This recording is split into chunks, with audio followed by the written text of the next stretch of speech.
रूसी राष्ट्रपति Vladimir Putin अकेले भारत नहीं आ रहे हैं। ये लगभग पूरी रूसी सरकार का भारत दौरा है। पुतिन के साथ 7 बड़े मंत्री, सेंट्रल बैंक के गवर्नर और ऊर्जा बैंकिंग के टॉप बिजनेस लीडर आ रहे हैं। कुल मिलाकर 130 सदस्यों का ये विशाल डेलीगेशन भारत रूस के रिश्तों को हर क्षेत्र में मजबूत करने का संकेत दे रहा है। यूक्रेन संकट के बीच ये दौरा रूस के लिए जीवन रेखा जैसा है, जहां भारत को वो अपना सबसे भरोसेमंद पार्टनर मानते हैं। आज शाम 4:30 बजे लैंडिंग के बाद पीएम नरेंद्र मोदी के साथ उनके प्राइवेट डिनर से शुरुआत होगी और अगले 24 घंटों में रक्षा से लेकर व्यापार तक कई बड़े ऐलान हो सकते हैं। ये यात्रा सिर्फ मीटिंग्स की नहीं, बल्कि भारत को वैश्विक ताकत बनाने की रणनीति की है। अब पुतिन अकेले नहीं, बल्कि एक मिनी कैबिनेट लेकर आ रहे हैं। 7 मंत्री, सेंट्रल बैंक चीफ और बिजनेस के दिग्गज, ये सब मिलकर रूस की पूरी सरकार जैसा लग रहा है। ये डेलीगेशन भारत रूस की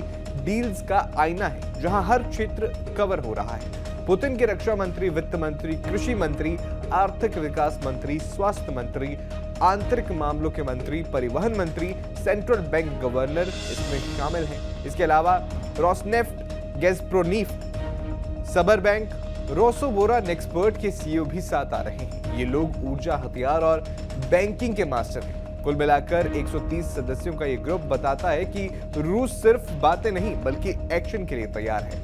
विदेश मंत्री सर्गेई लावरोव नहीं आ रहे, उनकी जगह उनके डिप्टी उनका प्रतिनिधित्व करेंगे। उनके इस डेलीगेशन से संभावित डील की संकेत भी मिल रहे हैं। हर मंत्री का विभाग एक डील की ओर इशारा कर रहा है। रक्षा क्षेत्र की बात करें तो S-400 की बाकी डिलीवरी, Su-57 जेट्स पर बात, भारत के 29 फाइटर स्क्वाड्रन में ज्यादातर रूसी सुखोई 30 विमान शामिल हैं, जो कि इस यात्रा को और महत्वपूर्ण बना देता है। इसके अलावा व्यापार और ऊर्जा की बात करें तो $100 बिलियन का व्यापार बढ़ाने का लक्ष्य है, जो अभी $68 बिलियन है। इसके अलावा रूस तेल गैस बेचेगा। भारत ONGC की हिस्सेदारी मांग सकता है। ट्रंप के 50% टैरिफ के बीच रूस डिस्काउंट पर जोर दे रहा है।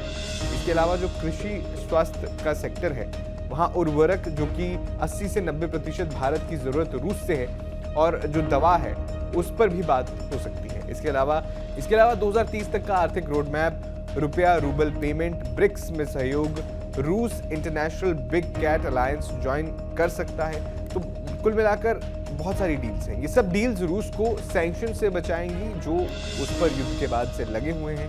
भारत को सस्ती ऊर्जा मिलेगी। ये दौरा अमेरिकी दबाव के बीच भारत की रणनीतिक आजादी दिखाता है। ये डेलीगेशन वाली यात्रा बताती है कि दोस्ती और मजबूत हो रही है भारत और रूस की। आपका इस पर क्या कहना है, हमें कमेंट बॉक्स में जरूर बताएं।